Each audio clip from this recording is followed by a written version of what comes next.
that Filoni is filming these episodes in sequence. Like, he films all of episode 1. And then writes episode 2. And then writes episode 2. But that's how you write cartoons.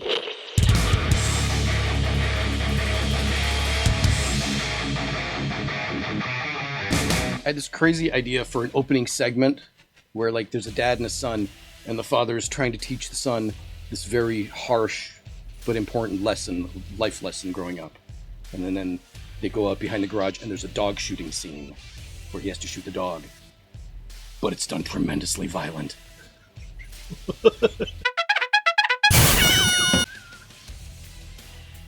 I don't want to put Yeller down. I know, son, but you understand why you have to sometimes.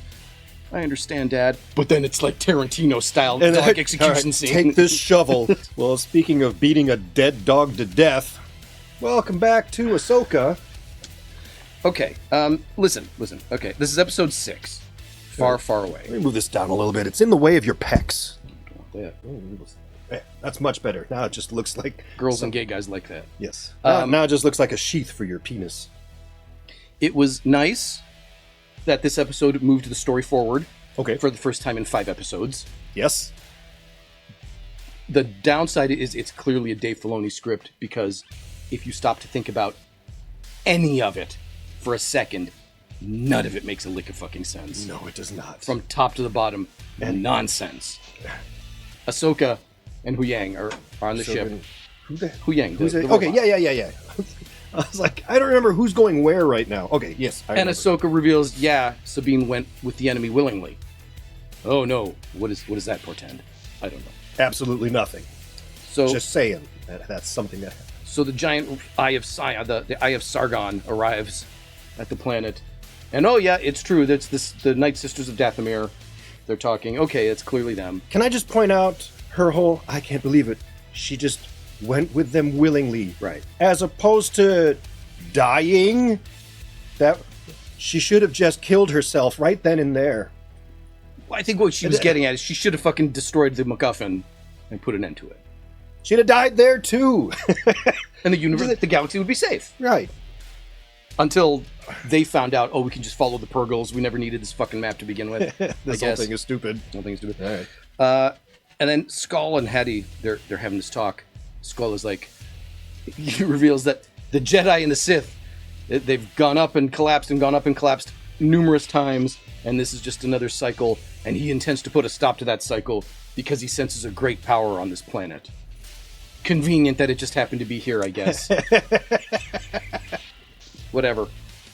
So Thrawn and the Night Sisters are in cahoots for some inexplicable reason. I hope we learn that at some point. And then Sabine's like, hey, this asshole promised me that I could find Ezra. And Thrawn's like, all right, here's an animal. Go find him. By the way, after she leaves, go kill her. Why? Why? Don't know.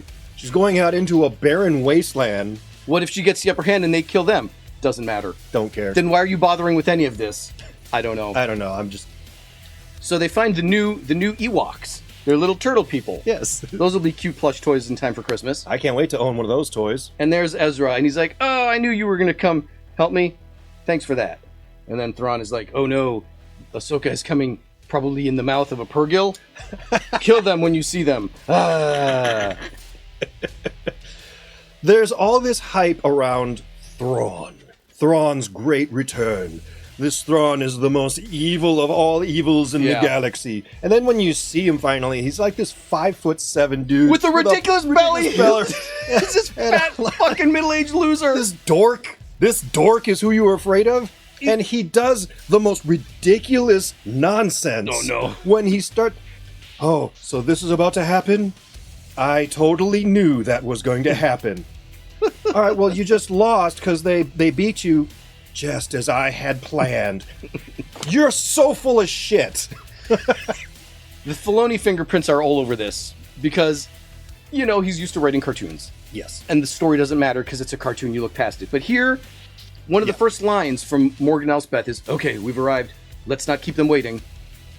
And then they get to, finally, good to see you again. So you've been in communication with them all this time. No one is surprised to see anybody. They're just like, oh, hey, sup, you made it. So again, what did you need the fucking map for? We've been communicating all this. Where the fuck are you? Up here. Great. Oh, great. And what have you been doing all this time? Hanging out? I don't know. Thrawn is communicating to me beyond the void. Hey, you should follow the whales. The whales will actually come back home. That's dumb. a dumb idea. I'll just wait for you. And then we learn more. We confirm Morgan Elspeth is one of the Night Sisters. The Night Sisters of Dathomir. I guess if you've not seen Rebels or Clone Wars, you're confused as shit. That's... and I really hope they give an explanation. Okay, what do they have to gain by Thrawn coming back to power? Why do they give a shit? Whatever. And it just so happens that Thrawn happened to be exiled on the home planet where the Night Sisters of Dathomir originated. Yes. By the way, welcome to the home planet of the Night Sisters of Dathomir. There's 3 of them. Just 3. So that goes along with mythology, so we've got past, present, future, so we've got the 3.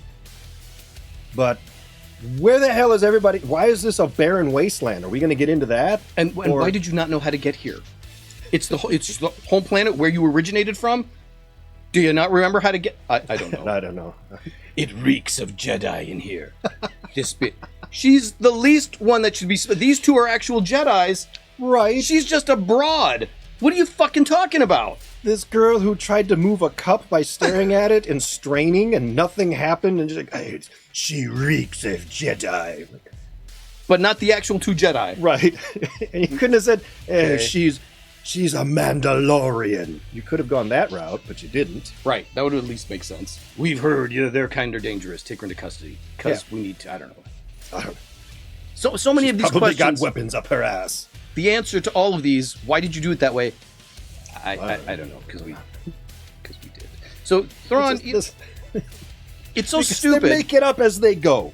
They absolutely are making this up as they go. I truly believe that Filoni is filming these episodes in sequence. Like, he films all of episode 1. And then writes episode 2. And then writes episode 2. But that's how you write cartoons. Yeah, because it's you all write self-contained. an episode at a time. So here's episode 1. Done. Film it. They start actually putting it together. All right, now let's move on to episode 2. There is no overarching sense. They either intentionally or unintentionally pointed it out, their own stupidity. Like, she finally meets Ezra, and is like, oh, thank you so much for coming. I knew it was going to be you. I can't wait to get back home. She's got no plan for getting home. No. Which, I like that, but it's fine.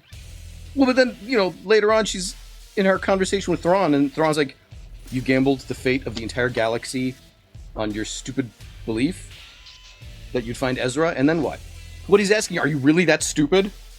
Because it's just as unbelievable to him as it is to us. What, are you really that fucking stupid? Is this really what you wrote? Is your script really this stupid?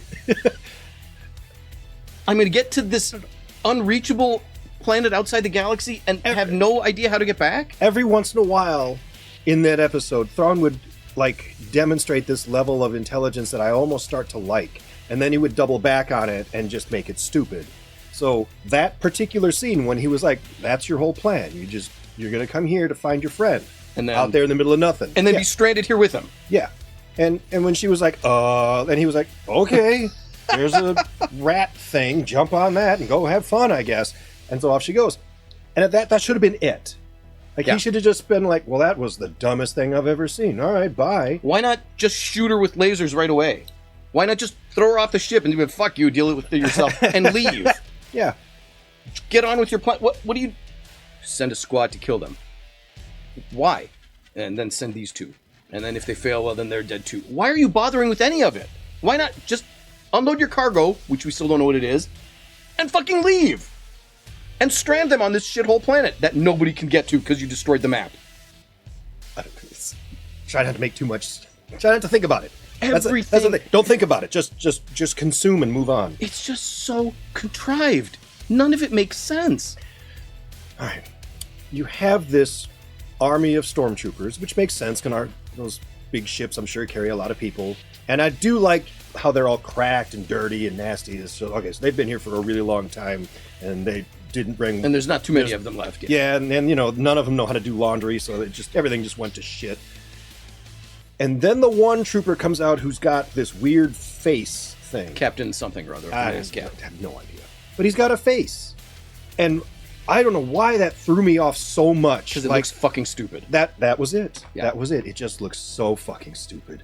And then that became a weird controversy online where all the fans were like, no, that's like ancient Roman, Greek mythology, blah, blah, bullshit. Like, right. But this is a long time ago in a galaxy far, far away. Yeah. What are you doing? It looks dumb. It looks dumb. Everything that happened in Star Wars since it began in the 70s throughout the first 3, major films, and even for a while past that, all the ships and everything, the point of the designs was, this looks really cool. Yeah. Is this practical? Can the Millennium Falcon actually fly in the atmosphere? No. But it looks really cool. So what's the point of the face thing? It just looks really dumb. Really dumb. It looks really dumb. Because they needed one more character to sell action figures with? I guess. I mean, he'll be a great pop figure. Can't wait to own the bobblehead of Stormtrooper with face. So that's where we are. We have 2 episodes left. We finally saw the Great Threat of Thrawn. I'm going to put it. There are a couple of questions here that, if they don't address this, it just makes this the worst thing that's ever been on TV. Who is he talking about? There's a great power on this planet. Okay. Is it the Night Sisters? No. Is it the World Between Worlds? Is going to get to it? Is it? I don't know. Is it's gonna be something from the cartoon. That's what I'm worried I could about. just about guarantee whatever the fuck he's talking about, it's from the cartoon. Right. That's stupid. Yes. Because nobody knows what the fuck you're talking about. Because that way he can introduce it, but not have to explain it. It'll just show up. It'll be some glowy thing. Everybody will be like, oh, that's the greatest power. No one's gonna know what the hell we're talking about. No. The show doesn't stand on its own. And secondly, you better come up with some great reason why the Night Sisters give a shit about Thrawn coming back. You've been living here for thousands of years, not giving a shit. Right. Now Thrawn, this guy can help us. What? With something. I mean, Skull obviously has his own ulterior motives to end the cycle between Jedi Sith. Okay. Right. Okay. Cool subplot, I guess. You haven't taught us anything about it yet, but what do the Night Sisters? Because they don't spend enough time with them, and sadly, they're the most interesting characters in the whole damn show. Yeah, he is. You're right. If the show had just been about them, I'd have been much more invested. And he's dead, so they can't do a spin-off show just for him. No, that's not going to happen. Oh, they could do his origins. Oh. You see Skull as a youngling, growing up as a whiny teenager, becoming frustrated with the Jedi Order, and then turning bad. But not bad. Just a little bad. Misunderstood. He's just misunderstood. This is just such a poorly written show. Maybe the most poorly written Star Wars maybe ever. Yeah. It's the most poorly... Boba Fett was pretty Boba Fett. I have to give that to Boba Fett. That was truly atrocious. I guess the only difference is there's no Jon Favreau. I mean, did he just stop? Which I kind of hope he did. I hope Favreau got to this point and Filoni's like, all right, now I'm going to do a live-action Ahsoka. Look at my script. Oh, I'm out. Maybe. I'm done. I mean, was he you the one suck, that was... This sucks. Was Favreau the one that was the rudder when Filoni started getting batshit crazy? Come on, you can't do it. That Mandalorian's stupid. But he wasn't there for Boba Fett, so it became stupid. And then he's not here for this, and it's just brain dead. Really bad. It's really bad. Brain dead. It's 2 more episodes. It's going to be a struggle to get through them. I'm already having a hard time. Put it this way. This airs, I think for us it airs Tuesdays at 9. At 9. Okay, yeah. Tuesdays at 9. I got to this episode around Thursday, Friday, something like that. I just didn't care. Well, that's the death of the franchise. I was like, all right, I'll get to it eventually. And the only reason why I got to it at all was I knew we were going to be filming this review. And I was like, okay, I better watch it. So I watched it. And then I went, damn it. See, that is way worse than getting mad because it sucks. Being apathetic because you don't give a shit anymore, that's even worse. That's what happened with Nick Fury's show. Yeah. I didn't watch it. I don't know if it's good or not. Everything else I saw Marvel streaming was garbage. Yeah. And I stopped caring. Yeah. I don't care anymore. I just don't care. The Marvels? I don't give a shit. I do I'm not care. Blue Beetle didn't even bother. I'm not even for free on TV. Don't care. Don't care. And that's it. I'm not like I refuse to watch because I'm so angry. It's nothing like that. I just don't give a shit. It just came out and I just don't care. There's better stuff on Apple TV that I can watch. Yeah, I've got better things to do with my time. This does not qualify as good enough to be worth anything to me. No. I am mad that the quality of Star Wars has just tanked over the past few years. Yeah. I'm mad about that. But that's not why I'm not watching. No. Whatever.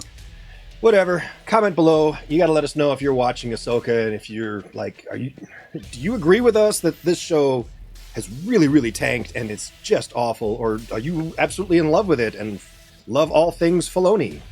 I don't know. You got to leave some comments down below. Let us know what you think.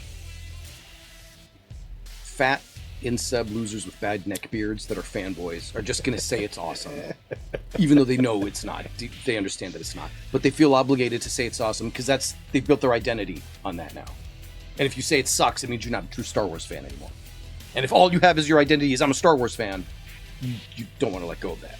Yeah. So you cling and you tell yourself that this is good. We're guilty of it. We did the same shit with Phantom Menace. Oh, yeah. We saw it 3 times because obviously it's my fault. It's Star Wars. It can't suck. Obviously, I'm not getting it. We couldn't accept that, no, it just sucks. And sadly enough, as much as it did suck, and it did suck pretty hard, I actually go back to it now and be like, well, compared to everything it's else, classic it's not cinema that bad. compared to the shit we've been getting. Fuck. Yeah. So there you have it. Man. All right. Well, you know what to do. Like, subscribe, all that. All right. We'll catch you in another episode. Later.